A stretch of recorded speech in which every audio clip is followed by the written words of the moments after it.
Ayan mga langga, magluluto ako ng mag-fried chicken.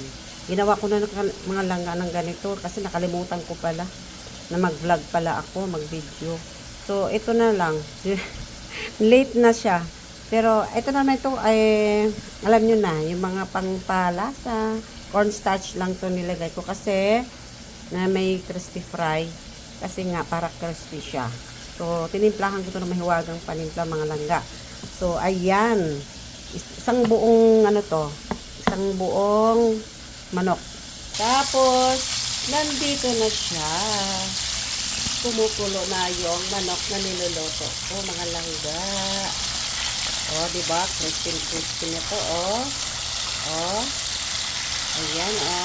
Pwede na siguro ito. Ayan. O, diba? Sarap. Yan, pwede na ito mga langga. Kaunin, kasi luto na ito mga langga. Ayan. Ayan. Oh, diba?